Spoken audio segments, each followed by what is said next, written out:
आज तक क्या पढ़ा है, कैसे पढ़ा है, ये सारी चीजें उतना मायने नहीं रखती। हमारे पास अपनी काबिलियत को दिखाने के लिए केवल 2 महीने बाकी हैं।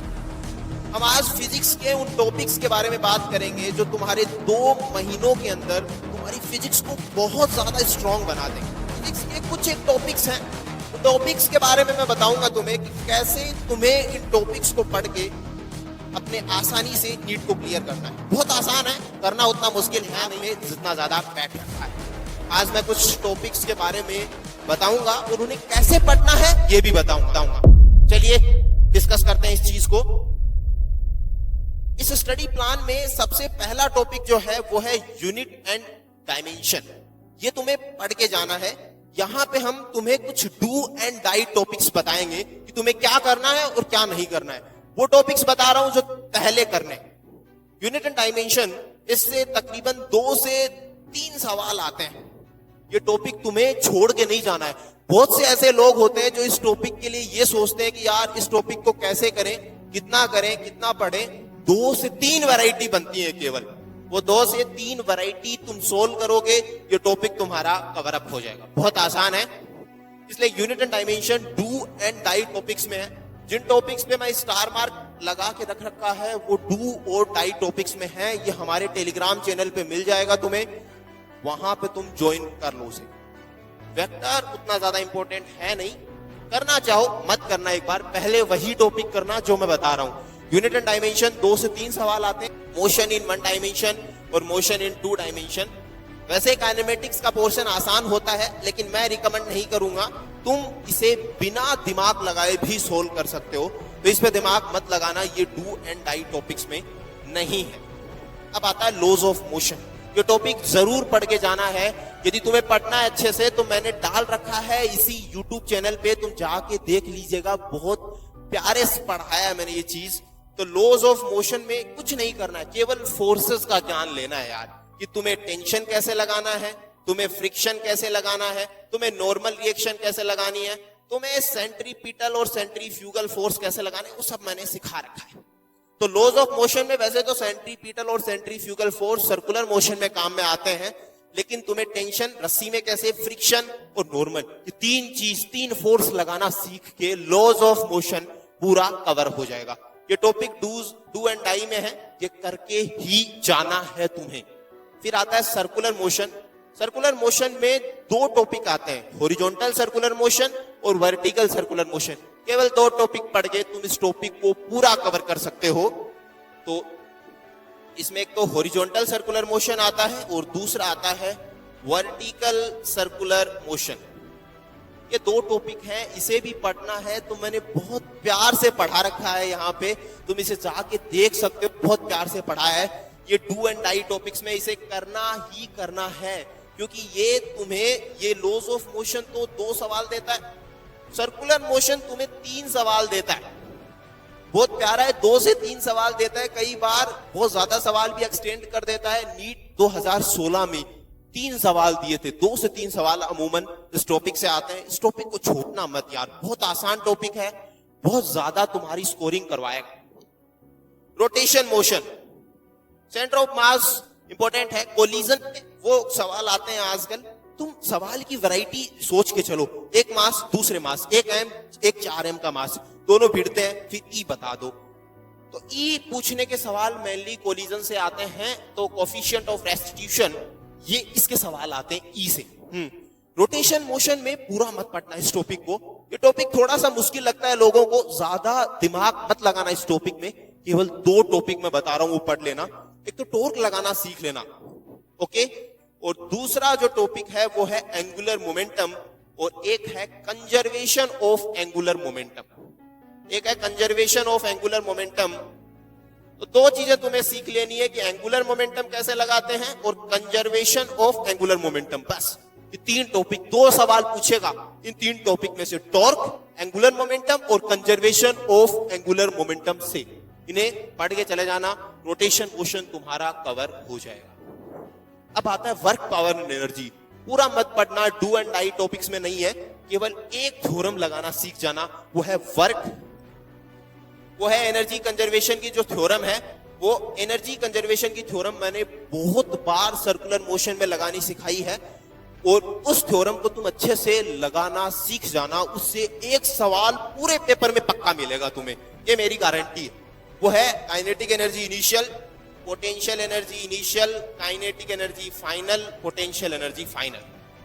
पूरे पेपर में ये फॉर्मूला तुम्हें एक बार लगाने को जरूर मिल जाएगा, यकीन करिए मेरा। बहुत आसान पेपर आता है, केवल तुम पेपर की चीजें डिसाइड करके चलो। मैंने आखिर के 2 महीनों में पढ़ के 160 स्कोर किया है, तुम भी कर सकते हो, कोई ज्यादा मुश्किल है नहीं जितना तुम सोच रहे हो। ग्रेविटेशन और इलेक्ट्रोस्टैटिक्स ये डू एंड डाई टॉपिक्स में नहीं है, ये 3 टॉपिक डू एंड डाई में है और एक यूनिट एंड डायमेंशन, ये पढ़ के ही जाने तुम्हें, मस्ट डू टॉपिक्स हैं। करो या मरो की स्थिति है, अब ऐसा है नहीं, बहुत आसान है। केवल कुछ एक चीजें, जैसे ग्रेविटेशन है, तो ग्रेविटेशन की यदि मैं बात करूं तो ग्रेविटेशन में केवल ये 3 पॉइंट हैं। इन 3 पॉइंट्स को पढ़ के तुम्हारे 2 सवाल सही हो जाएंगे। ग्रेविटेशन से 2 क्वेश्चंस आते हैं, बहुत आसान है, केवल ये 3 टॉपिक पढ़ने हैं तुम्हें। केपलर्स लॉ, एस्केप वेलोसिटी और एक्सीलरेशन ड्यू टू ग्रेविटी। यार 2-2, 3-3 फॉर्मूले हैं, उन फॉर्मूलों को लिखो और लिख के तुम उन फॉर्मूलों को देखो प्यार से बैठ के कि कैसे इस फॉर्मूले से सवाल बना सकता हूं मैं। तो बस केवल ये 3 चीजें हैं, इन 3 चीजों से तुम ग्रेविटेशन के 2 सवाल और इलेक्ट्रोस्टैटिक्स से भी 2 से 3 सवाल आते हैं। तो ये दोनों टॉपिक तुम्हें करके जाने हैं। ग्रेविटेशन और इलेक्ट्रोस्टैटिक्स तुम्हें करना ही करना है, जरूरी है, ये करना है तुम्हें। ये डू एंड डाई टॉपिक्स में है। ऐसे मैं उतना ज्यादा नहीं बोलूंगा, इसे एक बार छोड़ भी सकते हो। वैसे फेज निकालना सीखोगे तो वो एसी में काम में आएगा, एनर्जी निकालना सीखोगे वो भी तुम्हें काम में आएगी, लेकिन एसएचएम एक बार छोड़ सकते हो। Wave motion and Doppler effect, wave motion नहीं पढ़ो तो ये डॉपलर इफेक्ट, इसका यार एक फॉर्मूला है केवल, और वो फॉर्मूला है ये। बस ये फॉर्मूला तुम सीख जाओगे ना, तो इस फॉर्मूले में तुम्हें एक बार इस फॉर्मूले को प्यार भरी निगाहों से देख लो यार। एन फ्रीक्वेंसी निकालनी है, ये क्या है? Actual frequency, apparent frequency, velocity, velocity of observer, velocity of source. बस प्लस कहां लगाना है, माइनस कहां लगाना है, 3 केस बनते हैं। तुम्हें नहीं समझ में आता तुम कमेंट में लिख दीजिएगा। अब फॉर्मूले को तुमने लिखा, तुम्हें पढ़ना कैसे? अब ये बहुत इंपॉर्टेंट है कि तुमने फॉर्मूले को लिख लिया। जी हाँ, मैंने लिख लिया फॉर्मूले को। अब इस फॉर्मूले को देखो एक बार, और देख के हाँ अब मुझे इसमें क्या क्या चीजें, इन सारी चीजों का मतलब पहले जान लो, फिर उनके केस पढ़ लो। केवल 20 मिनट लगेंगी। इस फॉर्मूले को याद करने में कितनी देर लगेगी, और इसके 3 केस पढ़ने में केवल 20 मिनट लगेंगे, केवल 20 मिनट। और सवाल सोल्व करने में केवल 1 घंटा। तुम 1.5 घंटे में, केवल 1.5 घंटे में यहां से एक सवाल बना सकते हो, और पक्का आएगा। 100% है कि 4 नंबर यहां से फिक्स है। डॉपलर इफेक्ट आएगा ही आएगा, तुम सीख लेना इस चीज को। एटीजी एक बार छोड़ सकते हो, थर्मोडायनेमिक्स कर लेना, क्योंकि थर्मोडायनेमिक्स यहां भी आता है और केमिस्ट्री में भी आता है। तो 2 सवाल यहां से आते हैं थर्मोडायनेमिक्स से, कर लेना थर्मोडायनेमिक्स को। बहुत आसान है यार, 3 लॉ हैं, उन लॉज को पढ़ना है और कुछ करना ही नहीं है तुम्हें थर्मोडायनेमिक्स में। बस इतनी सी चीज है। ये हीट ट्रांसफर अभी एक बार छोड़ देना, और फ्लूइड मैकेनिक्स एक बार छोड़ देना। लेकिन यदि पढ़ना चाहो फ्लूइड मैकेनिक्स में तो बर्नौली थ्योरम बहुत इंपॉर्टेंट है। और बर्नौली थ्योरम कुछ नहीं है, बस फ्लूइड में कैसे एनर्जी कंजर्वेशन लगता है, एनर्जी कंजर्वेशन लगाना है। कहीं ना कहीं एक सवाल जरूर आएगा एनर्जी कंजर्वेशन का, बता रहा हूं मैं। उसके बाद में कैपेसिटर एक बार छोड़ सकते हो। करंट इलेक्ट्रिसिटी जरूर पढ़ के जाना है। करंट इलेक्ट्रिसिटी बहुत इंपॉर्टेंट है, जरूर पढ़ के जाना है। इसमें किरचॉफ्स लॉ कैसे लगता है, और बहुत आसान सवाल है यार इसमें। वी आई करंट निकालना, ये तो तुमने 12वीं में बहुत बार इसके फॉर्मूले लिखे हैं, तो बहुत इजी टॉपिक है। मैं नहीं चाहता कि इस टॉपिक को तुम छोड़ के जाओ, करंट इलेक्ट्रिसिटी को जरूर कर लेना। Magnetic effect of current and magnetism, ये टॉपिक भी बहुत इंपॉर्टेंट है कि कैसे एक करंट का प्रोडक्शन होता है, कैसे करंट प्रोड्यूस होता है, कैसे बनता है। और मैग्नेटिज्म में जो लास्ट में जो एप्लीकेशंस आती हैं, जैसे एडी करंट वगैरह हैं, उन एडी करंट की एप्लीकेशन से सवाल बहुत ज्यादा पूछता है। वो एक थ्योरेटिकल पोर्शन है, डायामैग्नेटिक, पैरामैग्नेटिक, फेरोमैग्नेटिक, वहां से सवाल बनता है। वो केवल 4 पेजेस हैं, उन्हें पढ़ लेना। मैं टेलीग्राम चैनल पे वो 4 पेजेस लिख के हैंड रिटन से डाल दूंगा। तुम्हें जो भी मटेरियल चाहिए आप कमेंट बॉक्स में लिख दीजिए, मैं उसे पढ़ा दूंगा, मैं उसे डाल दूंगा। बस 4 पेजेस हैं, वो एक सवाल सही करवा देंगे तुम्हारा, यकीन करिए मेरा। तो ये एप्लीकेशंस तुम्हें जरूर पढ़ के जानी है। फिर आता है ईएमआई और एसी, एक बार इसे छोड़ सकते हो कि कैसे फ्लक्स निकालना है, एक बार छोड़ दीजिए। ईएमआई और एसी को ज्यादा इंपॉर्टेंट है नहीं। रे ऑप्टिक्स, रे ऑप्टिक्स पूरा नहीं पढ़ा जाए तो तुम्हें एक चीज तो जरूर पढ़ के जानी है, वो है प्रिज्म और लेंस, क्योंकि प्रिज्म से एक सवाल आता है और लेंस से एक सवाल आता है। प्रिज्म से एक सवाल आता है, लेंस से एक सवाल आता है। प्रिज्म में कुछ भी नहीं है यार कि किसी एक प्रिज्म को दो प्रिज्म को मिला दिया, ऐसा सवाल बनता है। उसमें नो डेविएशन और नो डिस्पर्जन का केस बन जाता है। दो केस बनते हैं, no deviation and no dispersion. बहुत आसान है, तुम इन केसेस को एक बार इनके फॉर्मूले देख लोगे ना, दो केसेस बनते हैं, नो डेविएशन नो डिस्पर्जन, दो प्रिज्म। एक वो सवाल भी बनता है प्रिज्म के ऊपर कि कोई एक प्रिज्म है, यहां पे तुमने सिल्वरिंग कर दी। चार चार वैरायटी बनती है। तुम्हें प्रिज्म पढ़ना है अलग से, इस टॉपिक को मुझे बता देना, कमेंट लिख देना, मैं तुम्हें प्रिज्म पढ़ा दूंगा, लेंस पढ़ा दूंगा। एक और चीज है ऑप्टिकल इंस्ट्रूमेंट, ये जरूर करके जाना, बहुत बहुत इंपॉर्टेंट है। यहां से एक सवाल 101% आएगा, पक्का आएगा, पक्का आएगा। और तीन ही तो चीजें हैं यार, सिंपल माइक्रोस्कोप, कंपाउंड माइक्रोस्कोप और टेलीस्कोप, बस तीन ही चीजें। इन तीन चीजों के तीन फॉर्मूले हैं और उन्हें कैसे लगाना है, बस ये केवल 30 मिनट का खेल है जो तुम्हें एक सवाल सही करवा सकता है। और एक है इसमें एक थ्योरेटिकल सवाल भी आता है, वो है रेनबो से आ सकता है, मायोपिया से, हाइपरमेट्रोपिया से, एस्टिमेशन से, वहां से बनता है। मायोपिया तो तुमने शायद बायोलॉजी में भी पढ़ी होगी। हाइपरमेट्रोपिया और रेनबो, रेनबो में प्राइमरी रेनबो और सेकेंडरी रेनबो बहुत इंपॉर्टेंट है, कर लेना मुश्किल नहीं है, तुम कर ले जाओगे। बस ये थ्योरेटिकल पोर्शन है, मायोपिया, हाइपरमेट्रोपिया और रेनबो में प्राइमरी और सेकेंडरी रेनबो। कैसे बनते हैं, क्या बनते हैं, मुश्किल है नहीं। जितना ज्यादा तुम समझ रहे हो उतना ज्यादा मुश्किल है नहीं, बस तुम इसे कर लो। मैं केवल ऊपरी बता रहा हूं कि कैसे तुम्हें पढ़ना है। मैं आगे की वीडियोस में यह भी बताऊंगा कि तुम्हें कैसे फॉर्मूला सीख बनानी है। और किसी इंसान को फॉर्मूला याद हो गए और फिर सवाल अटेम्प्ट नहीं हो रहा तो क्या करना है, वो भी बताऊंगा। अभी ये चीज सुन लीजिए, वेव ऑप्टिक्स में एक चीज है यंग डबल स्लिट एक्सपेरिमेंट, इसे पढ़ लेना, YDS बहुत इंपॉर्टेंट है।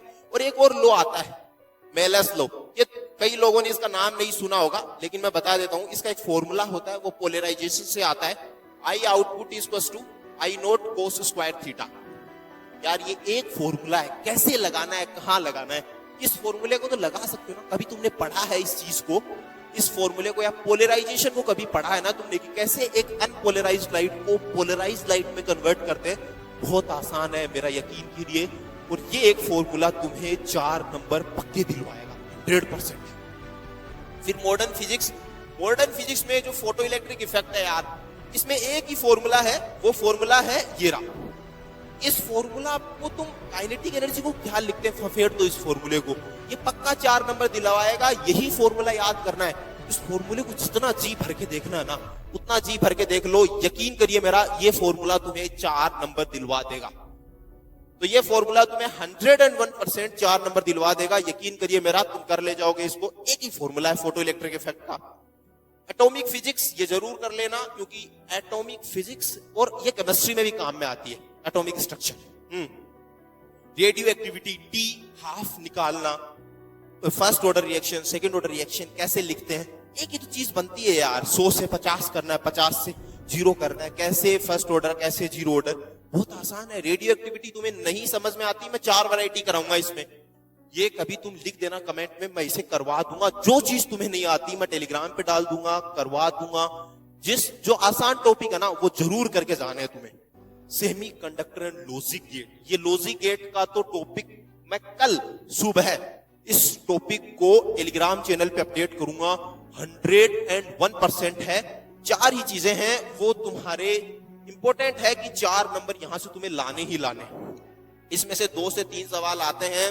यदि तुम्हें transistor, PN junction, Zener diode नहीं आता है तो बता दीजिए, बहुत आसान टॉपिक है। केवल 10 क्वेश्चन लगा के तुम 3 क्वेश्चन सही कर सकते हो। केवल यदि तुम्हें मैं सही से बताऊं ना तो 100 क्वेश्चन तो तुम 130 प्लस का या 140 प्लस का स्कोर कर सकते हो। यकीन करिए मेरा, और ये तुम्हारा बहुत आसानी से हो जाएगा। लॉजिक गेट में तीन ही चीजें हैं, कैसे तुम्हें एंड गेट, कैसे तुम्हें और गेट, कैसे तुम्हें नोट गेट, कैसे तुम्हें नोर गेट, कैसे तुम्हें नैंड गेट, बस ये 5 चीजें हैं यार। इन 5 चीजों को नहीं पढ़ पाओगे तुम, बहुत आसान है, कर लीजिए। और ये मैंने ऊपर से पूरा फिजिक्स का निचोड़ बता दिया कि तुम्हें फिजिक्स में करना क्या है। अब तुम्हें कैसे, फिजिक्स में कई लोगों के साथ होता है कि फॉर्मूला याद कर लिया लेकिन अब आगे क्वेश्चन अटेम्प्ट नहीं हो रहा, उनके लिए भी मैं वीडियो लेके आ जाऊंगा जल्द ही कि तुम्हें कैसे फॉर्मूला याद है फिर क्वेश्चन अटेम्प्ट नहीं होना तो क्या करना है। किसी को फॉर्मूला सीट बनानी नहीं आती, फॉर्मूले लिख दिए, ये लो फॉर्मूला सीट बन गई, ऐसे नहीं होता है। फॉर्मूला लिखने से फॉर्मूला सीट नहीं बनती है।